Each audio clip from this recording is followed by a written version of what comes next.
Hi, it's Chris with Implied Music, and I'm recovering from more than a month, I don't know how long it was really, of exploring dissonant harmony, dissonant melody, how to prepare things. And, it's a never ending pursuit, but at some time I had to just kind of put down the idea and move on to something new. And, it felt like a little like that feeling like when the coyote just goes over the edge of the cliff and doesn't notice there's nothing under them for a moment. And so they still float in the air. And then as soon as they become aware of their situation, they start to plummet. Well, it's kind of where I am this week, but I think it kind of worked in my favor. I sort of woke up with the idea of doing lullabies, but I guess the truth is that with me, lullabies often skew a little dark. And so we've wound up with some interesting chord progressions, some nice melodies. I don't think there's a single unifying concept around these 6 examples that I have for us today. But if we take a look at them, maybe we'll discover something useful.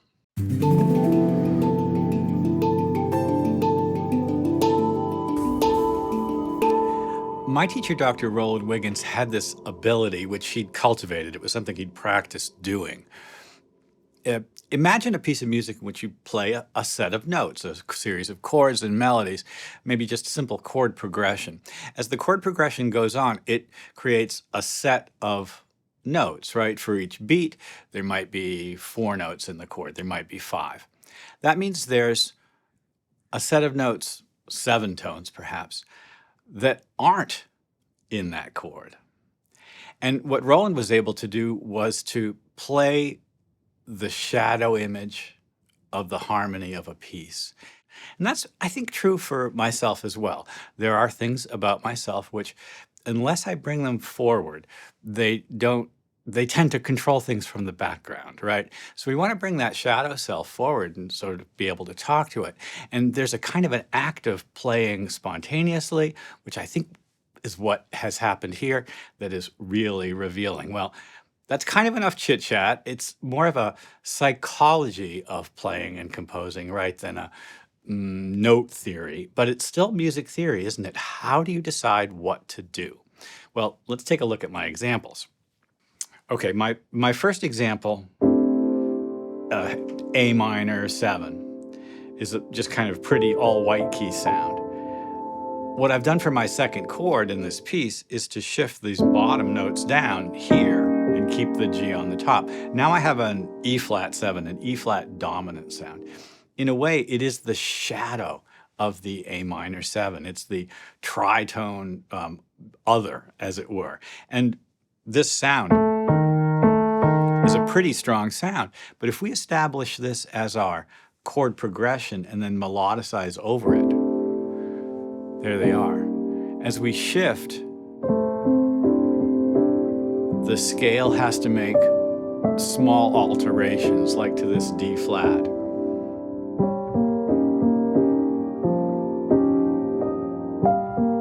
And you can hear it really is the same melody, just up a half step.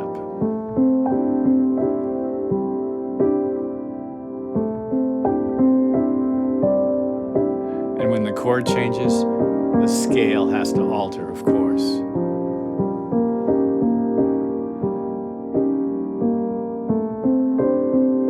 I put this in the sort of darkly beautiful world, and honestly, satisfying and lovely. To me, the E flat dominant also sounds a little bit like C minor because they're closely related, as I'm sure you know. And the truth is this, while being the A minor pentatonic scale, is also the C major pentatonic scale. So we could say at some level that we're going between C major and C minor. C major, C minor, with a flat 9. Right? It's an interesting sound. Let's just go on to the next example. Completely different world, but still informed by the idea of a lullaby with, I don't know, maybe a little twist. This progression sort of feels like an A major progression, but it's got some dark colors in it. There's the A, and then D flat major, F minor, which becomes this F diminished, which really is functioning like E7. So again, we have that, I guess you'd have to call it a chromatic median modulation to the D flat, which sounds like things are getting darker, right?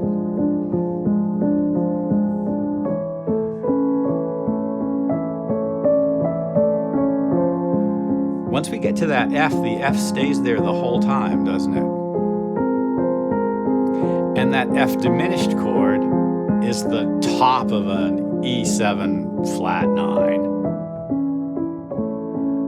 And the melody just kind of pulls it all together. I love that sort of triplet feel too. It almost feels romantic, doesn't it? There's something about this color going to the D flat and F minor. It's lovely. This is pretty, right? Here's the E7 flat 9, resolving to A. And then the triplet.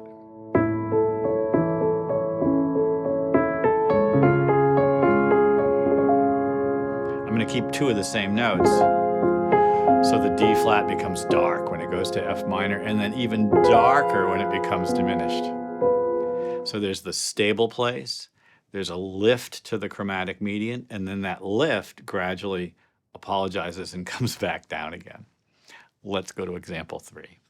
This is the same type of thing going in the opposite direction. B flat minor, D flat major, F minor. A lot of the same notes. F7, F dominant.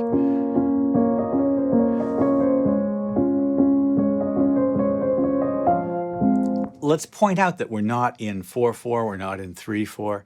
We're doing a 7, and we're doing it in groups, right? See if you can catch the way the rhythm flows. Let's listen.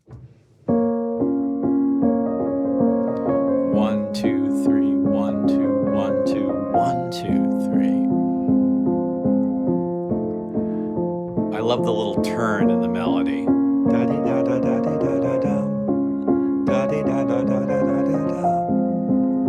I think that's what makes this. And now B flat major. And the same motion, but within the major system. It's a nice relief. And then, of course, we have to go back to the B flat minor.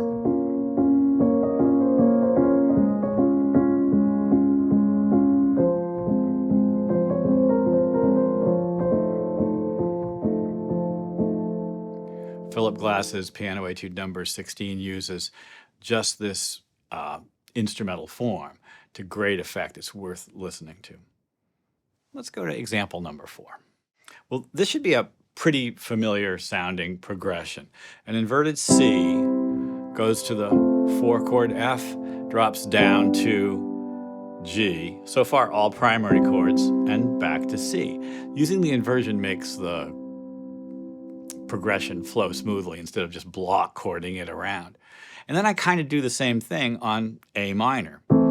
A minor, D minor, and then this G chord is kind of like the E minor world in a way. Could be there, and it resolves to C. So we've got a little melody on the top. You heard it, right?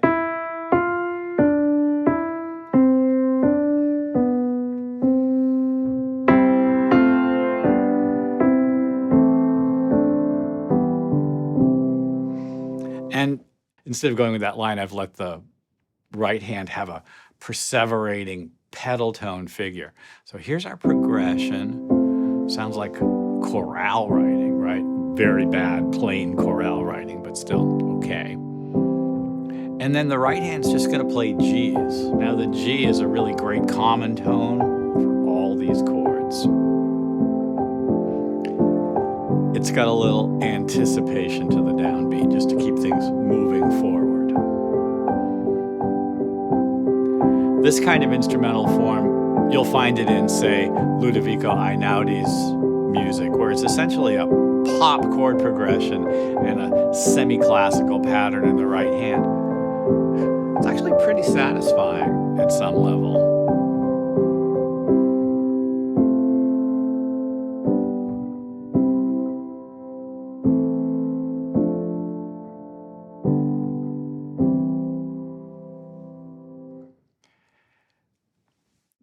our own brains as musicians are going to be going off in a lot of different directions all the time. And sometimes it's not entirely controllable, right? Inspiration comes sometimes in ways that are almost intrusive. You got to be able to corral that intrusion and channel it into something useful. And maybe as much as anything else, if you have your mind like mine, and I sort of hope that you don't, because it can be a pain, you a certain amount of theoretical foundation or academic or maybe just we'll say intellectual or scientific even language for figuring out what it is that's going on creatively can be useful. And that's why I think music theory is useful.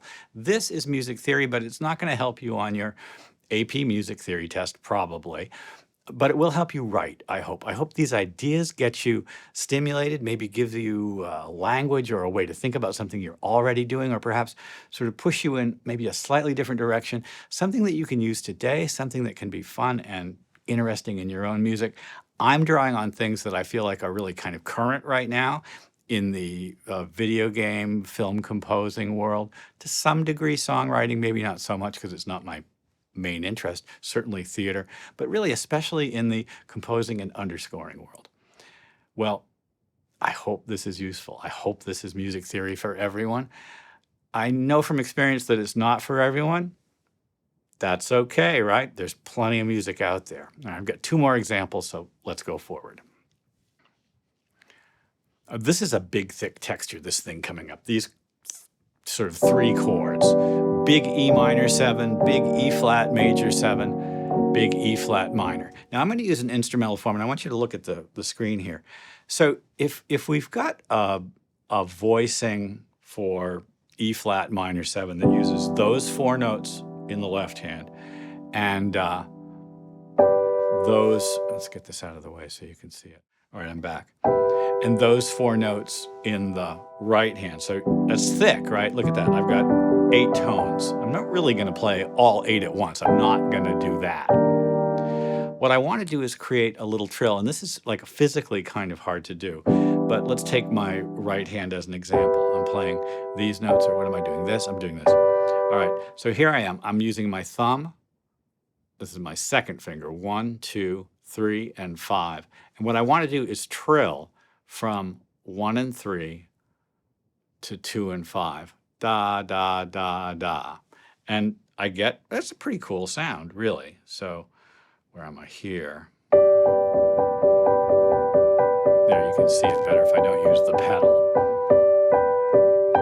I strive to make those notes happen at the same time. And I'm doing the same thing down here. And I need to be careful about what notes I choose. For instance, if I do them at exactly the same time like this, I get the whole chord. If I'm not careful and do this, I'll get a really plain sounding fifth. So I want to be careful about how I voice the chords and how I move that around. And I just pick up speed. However, in this instrumental form, what I've done is to do 8th notes in one hand, and then a 2 against 3 in the right hand.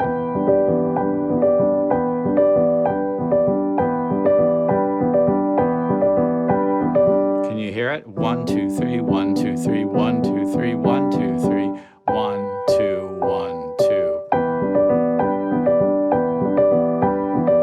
Well, as the chord progression moves along, it's a beautiful sound.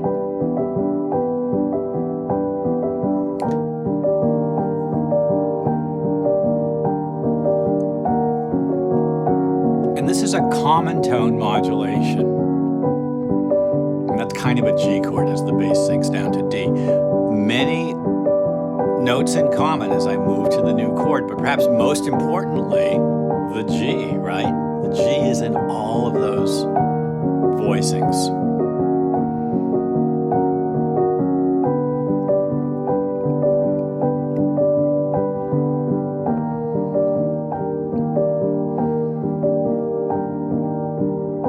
Sort of beautiful, really celestial, and I love that texture. Again, no melody exactly, just an instrumental form of harmony with common tones. It's just something that flows out of the impetus to play the piano. All right, we've got one last example. Well, this progression is in A major, but our first chord is E. And when we see the A major chord appear, finally, sort of at the end of the cycle, our ear says, oh yeah, I get it. E, F sharp minor, D to A, and then E minor as a color. Now, I'm going to invert the jobs of the hands. The right hand is doing what the left hand might ordinarily do, and the left hand's bass note almost is the melody.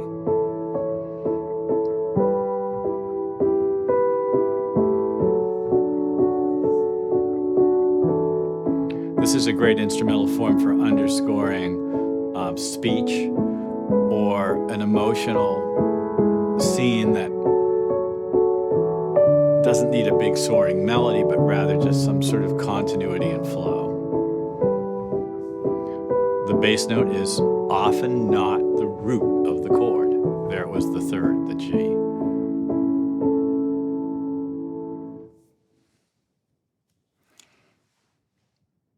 Well, there you go. Lullabies from the Dark Side. Isn't there a song, Don't Go to Sleep, that's a lullaby? I want to say it's from Mary Poppins. Is that right? Maybe one of you knows. I hope this has been useful. Like and subscribe. Ding the bell to be notified when I do my videos. I'll see you next time.